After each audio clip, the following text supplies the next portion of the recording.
यह है single phase fully control rectifier और यहाँ पर thyristor T1, T2, T3, T4 और ये सप्लाई दिया गया है from a single phase supply Bhaya isolation transformer और यहाँ पर एक फ्री व्हीलिंग डायोड लगाया गया है और डीसी मोटर आर्मेचर को जो टर्मिनल दोनों लगा सकते हैं हम लोग। और जो डीसी मोटर का जो फील्ड वाइंडिंग है उसको हम रेक्टिफाइड आउटपुट दिया गया है directly from DC voltage to the field winding. तो ये जो सर्किट हम डायग्राम देख रहे हैं इसको हम लोग प्रैक्टिकली यहाँ पर देखते हैं। ये है ट्रांसफार्मर, आइसोलेशन ट्रांसफार्मर, जहाँ का प्राइमरी है 0 से 220 वोल्ट्स और सेकेंडरी 0 से 220 वोल्ट्स।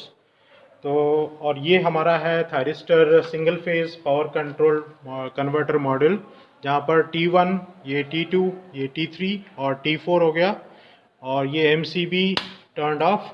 और ये जो रेक्टिफायर के दो पॉइंट है प्लस एंड माइनस, ये दोनों रेक्टिफायर के पॉइंट आर्मेचर के फील्ड टर्मिनल में लगा हुआ है। F1 एंड F2 आर्मेचर का जो फील्ड टर्मिनल है वहाँ लगा हुआ है। जो आर्मेचर टर्मिनल है इसको हमने अभी टेम्परली कट कर दिया गया है और जो ये टर्मिनल है यहाँ पर प्लस साइन, ये प्लस साइन आके इस रियोस्टेट में लगा है। रियोस्टेट है 50 ओम्स 4 एम्पियर। तो ये रियोस्टेट इन सीरीज लगाया गया है, तो यहाँ पर हम कनेक्शन देके आर्मेचर में दे सकते हैं, ठीक है। और यहाँ पर है CRO, तो इस CRO को हम यहाँ से हम आउटपुट वोल्टेज मेजर करेंगे, ठीक है। तो अभी हम यहाँ पर सप्लाई देते हैं।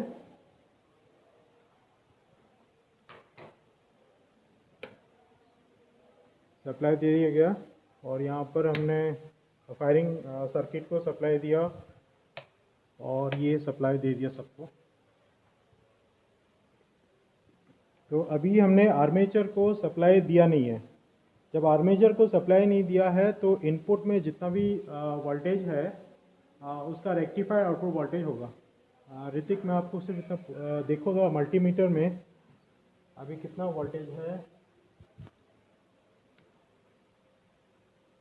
AC वोल्टेज है 240, तो मल्टीमीटर में 240 वोल्ट है, तो आउटपुट में 240 इंटू 0.9 जो कि करीबन करीब 0.9 इंटू 40 220 अराउंड होगा। तो यहाँ पर हम अभी फायरिंग एंगल में सप्लाई देते हैं।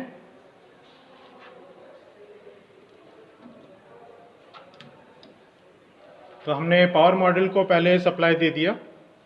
अभी हम फायरिंग एंगल को यहाँ पर ऑन करेंगे, टर्न ऑन।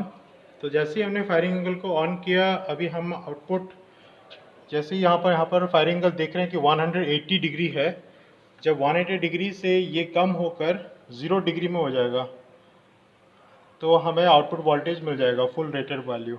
अभी हम यहाँ पर उसको डिग्री से 180 डिग्री से कम कर रहे हैं, तो ये हो गया 160 डिग्रीज। तो यहाँ पर हम देख सकते हैं आउटपुट में 160 डिग्री के लिए आउटपुट में यहाँ पर कुछ पल्स दिखाई दे रहे हैं। तो अगर हम इसको कंटिन्यू, ऋतिक आप इसको थोड़ा सा कम करोगे, डिक्रीज़ कीजिए उसको, हाँ सिर्फ डिक्रीज़ करो। और यहाँ पर देखिए कि जैसे वो डिक्रीज़ कर रहे हैं 160 डिग्री, तो ये पल्स पैटर्न चेंज हो रहा है। और दबा के रखो उसको, 160 डिग्री को दबा के रखो यहीं पर, हाँ 150 डिग्रीज़। तो धीरे धीरे जैसे जैसे वो फायरिंग एंगल को डिक्रीज़ कर रहे हैं और यहाँ पर हम देख रहे हैं कि आउटपुट वोल्टेज चेंज हो रहा है। तो अभी हो गया है 132 डिग्री और जैसे ये 180 डिग्री से 0 डिग्री की तरफ हम ले रहे हैं, तो अभी 72 डिग्रीज़ है। तो अभी मैं कुछ थोड़ा सा रुक जाइए, 52 डिग्रीज़ है। तो यहाँ पर मैं इसको पॉज करता हूँ, तो हम फायरिंग एंगल को 52 डिग्री में रखें, ठीक है। अभी मैं उसको रिक्वेस्ट करूँगा कि आप फिर से उसको सॉरी कम कीजिए। 52 डिग्री से वो अभी कम कर रहे हैं टू 25 डिग्रीज। तो वहाँ पर आप देख रहे होंगे पैनल बोर्ड में 215 वोल्ट भी दिखा रहा है, 218। और ये हो गया आपका 0 डिग्री, और 0 डिग्री में पैनल बोर्ड में दिखा रहा है 219 वोल्ट्स। और यहाँ पर जो CRO है, CRO में आउटपुट वोल्टेज बिल्कुल एक single phase full wave rectifier की तरह है, यानी DC सप्लाई यूनिडायरेक्शनल DC की तरह है। और ये वाला बताता है VM। तो ये स्केल है 100 वोल्ट पर डिवीजन, तो 100, 200 एंड 300, 311, 300 अराउंड 20 VM की वैल्यू होगी। तो तो ये हमारी जो आउटपुट वोल्टेज है ये फुल वेव रेक्टिफायर की तरह आ गई। तो अभी हमने डीसी मोटर का लोड लगाए नहीं थे और हमें ये आउटपुट वोल्टेज मिला है। तो ऋतिक आप इसको ऑफ कर लीजिए, रन की जगह वहाँ पर स्टॉप कर लीजिए उसको सिर्फ। तो जैसे फिर से दबाइए, 1 मिनट। अभी ये पीछे आ जाइए। तो अभी ये ऑफ हो गया। ऑफ होने से आउटपुट वोल्टेज कम हो जाएगा। तो हमें वेट करना है। फायरिंग एंगल अभी जैसे से फायरिंग एंगल 40 बढ़ रहा है, क्योंकि हम जब ऑफ कर रहे हैं तो फायरिंग एंगल 0 डिग्री से 180 डिग्री की तरफ जा रहा है। अभी वो 80 डिग्रीज देन 90 डिग्रीज, इस तरह ये फायरिंग एंगल 0 डिग्री से 180 डिग्री की तरफ जा रहा है और ये ऑफ हो जाएगा। जैसे ही ऑफ हो जाएगा जो आर्मेचर में जो वोल्टेज है आउटपुट वो 0 हो जाएगी। तो अभी जैसे इस वोल्टेज आउटपुट 0 हो जाएगी तो हम आर्मेचर को, जो डीसी मोटर है, ये जो डीसी मोटर है इसकी रेटिंग है 220 वोल्ट्स, 1500 आरपीएम और करंट रेटिंग है 4 एम्पियर्स। तो यहाँ पर थोड़ा सा फिर से लगाइए। अभी आउटपुट वोल्टेज 0 हो गया। सेफ्टी के लिए मैं सिर्फ उसको प्राइमरी में जो सप्लाई है ट्रांसफार्मर के थ्रू उसको ऑफ कर रहा हूँ। और ये जो आर्मेचर का टर्मिनल हमने खुला छोड़ा गया था, तो यहाँ पर आर्मेचर का हम इसको लगा दिया आउटपुट में। अभी हमारा आर्मेचर को हमने डीसी सप्लाई देने के लिए रेडी है। तो हम अभी वही कनेक्शन करेंगे पर आर्मेचर को डीसी सप्लाई देंगे। और यहाँ हमने प्राइमरी में सप्लाई दे दिया। और अभी फील्ड जैसे ही हम फायरिंग एंगल देंगे तो आउटपुट में वोल्टेज दिखाएगा। ये सीआरओ हमारा आउटपुट वोल्टेज दिखाएगा। ठीक है।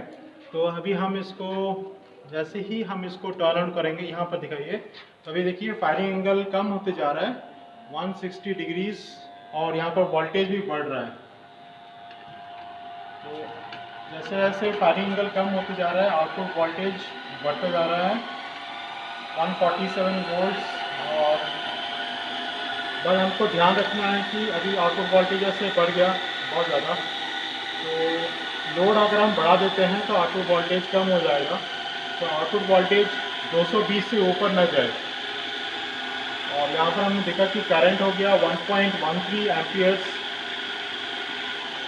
थोड़ा सा लोड और बढ़ाते हैं ताकि फायरिंग वोल्टेज आउटपुट है वो 220 से ऊपर जा रही थी। तो अभी वोल्टेज है 214 वोल्ट्स और हम 220 वोल्ट्स तक ले आते हैं। 218 वोल्ट्स है और 0 डिग्री है। और यहाँ पर मैंने इसको पॉज कर दिया। अब ये जो वेव फॉर्म है थोड़ा देख लीजिए। ऋतिक आप थोड़ा स्पीड मेजर करो।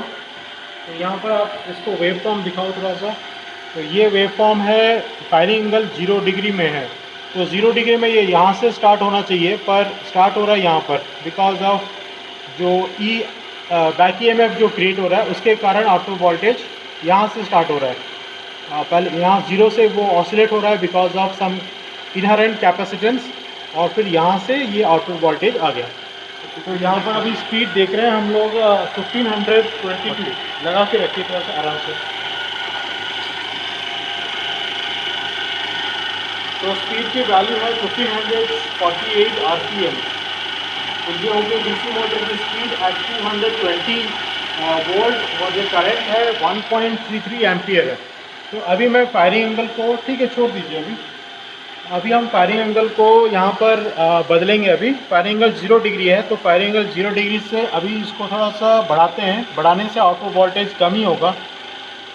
हम जानबूझ के आउटपुट वोल्टेज को कम कर रहे हैं ताकि ऐसा लगाइए ताकि ये जो वोल्टेज है और ये दोनों दिखे एक साथ। तो मैं फायरिंग एंगल को बढ़ाकर 60 डिग्री कर लेता हूँ। अभी फायरिंग एंगल को हमने बढ़ाकर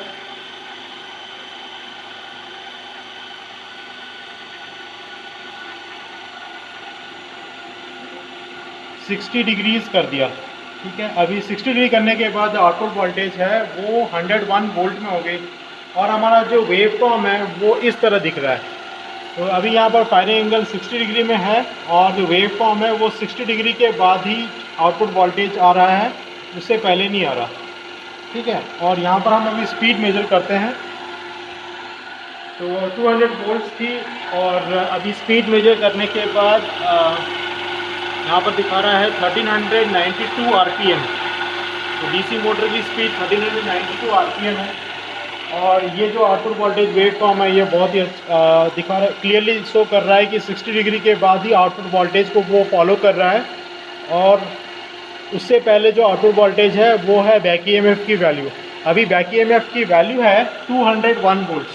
सो वही 201 वोल्ट यहाँ पर नज़र आ रही है। 201 वोल्ट, 100 + 100 201 वोल्ट ये नज़र आ रहा है। ठीक है, अभी हम लोड को थोड़ा कम करेंगे ताकि लोड को जैसे ही कम किया यहाँ पर आउटपुट वोल्टेज अभी बढ़ने लगी है। तो 220 हो गया। ठीक है, अभी हम आउटपुट वोल्टेज को यहाँ देख लेते हैं फिर से। तो ये होगी आउटपुट वोल्टेज पैटर्न वही रही 218 वोल्ट्स और करंट है 1.05 एम्पियर्स। ठीक है, अभी हम लोग करंट वेव फॉर्म भी देखना चाहते हैं। तो ये है वोल्टेज वेव फॉर्म। तो करंट वेव फॉर्म कैसे देखेंगे, इसीलिए हमने एक रियोस्टेट लगाया है 50 ओम 4 एम्पियर्स। इस रियोस्टेट को आर्मेचर के साथ सीरीज में लगाया गया है। तो हम इस रियोस्टेट के अक्रॉस में जो 2 पॉइंट्स है वहाँ पर हम अभी वोल्टेज मेजर करेंगे। तो मैं इसको टर्न ऑफ कर लेता हूँ। तो जैसे ही हमने इसको टर्न ऑफ किया तो हमारा जो आउटपुट वोल्टेज है वो धीरे धीरे ज़ीरो हो जाएगा।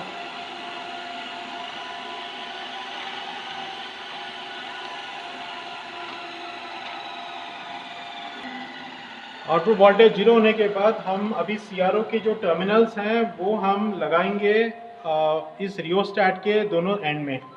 तो हम अभी सीआरओ के जो टर्मिनल्स है वो पहले हम लोग आउटपुट वोल्टेज के एंड में लगाए थे, इसीलिए हमें आउटपुट वोल्टेज मिला था। अभी हम इस सीआरओ के दोनों पॉइंट्स को, एक पॉइंट को लगाएंगे हम आर्मेचर के मतलब जो आर्मेचर को जो हम कनेक्शन दिए हैं उसके स्टार्टिंग और एंडिंग रियोस्टेट के दोनों एंड में लगा दिए। अभी हमें जो आउटपुट जो मिलेगा वो होगा करंट वेव फॉर्म। ठीक है, तो अभी हम फिर से ऑन करते हैं। हमने फिर से उसे ऑन कर दिया और ऑन करने के बाद अपने आप फायरिंग एंगल 0 डिग्री की तरफ जा रहा है। मतलब 180 से 0 डिग्री, जैसे जैसे वो 0 डिग्री की तरफ जाएगा आउटपुट वोल्टेज हमारा राइज होता जाएगा। तो आउटपुट वोल्टेज जब राइज होगा तो हमें लोड भी थोड़ी सी देनी पड़ेगी ताकि आउटपुट वोल्टेज 250 से ऊपर ना जाए। अभी वो फायरिंग एंगल कम होते होते 60 डिग्री में रुक जाना चाहिए। 60 डिग्री में रुक गई और हमारी जो आउटपुट वोल्टेज है वो होनी चाहिए 220।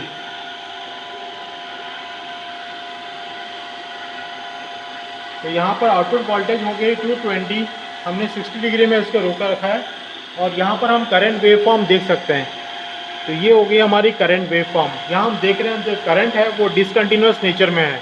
तो ये जो करंट वेव फॉर्म है, तो ये करंट वेव फॉर्म इस तरह से आ गई। और जैसे जैसे हमने देखा था कि आउटपुट करंट है वो डिसकंटिन्यूअस करंट की तरफ है। अभी हम देखते हैं कि इसको हम कंटिन्यूअस करंट कर सकते हैं ना नहीं। तो यहाँ पर आप फोकस थोड़ा सा कीजिए। तो मैं जैसे ही लोड बढ़ाता हूँ तो यहाँ पर वोल्टेज ड्रॉप होता है और मैं फायरिंग एंगल को डिक्रीज़ कर रहा हूँ। फायरिंग एंगल को डिक्रीज़ करने से क्या होगा, आउटपुट वोल्टेज बढ़ेगा।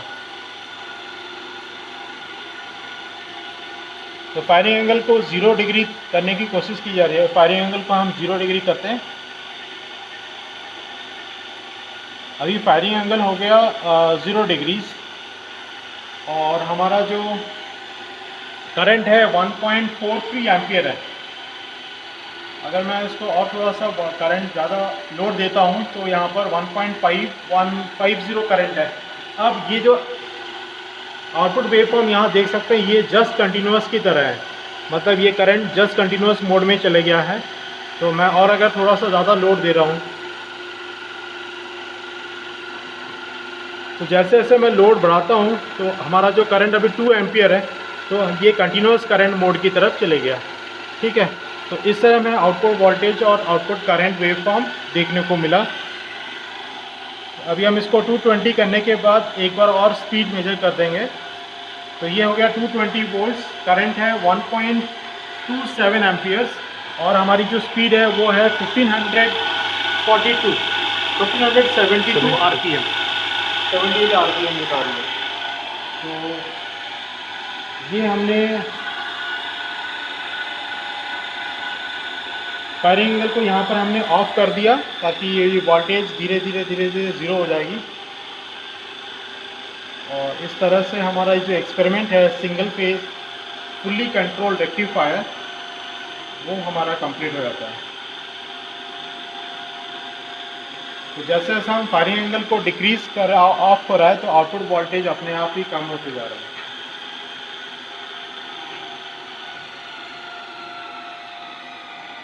तो फाइनली द कंक्लूजन ये है कि जो single phase fully control rectifier है, यहाँ पर जो फ्री व्हीलिंग डायोड थी इसको हमने यहाँ पर शॉर्ट किया हुआ है ताकि जो इंडक्टिव लोड है जो करंट हो वो फ्री व्हील हो सके। इससे इस वीडियो में हमने देखा कि output voltage across the armature यहाँ पर कैसा दिखा रहा है, और हमने ये भी देखा कि आउटपुट करंट जो कि डिसकंटिन्यूस था, जैसे जैसे हमने लोड बढ़ाया वो आउटपुट करंट डिसकंटिन्यूस से कंटिन्यूस मोड की तरफ चले गया। और हमने स्पीड भी मेजर करके देखा तो स्पीड 1500 आरपीएम में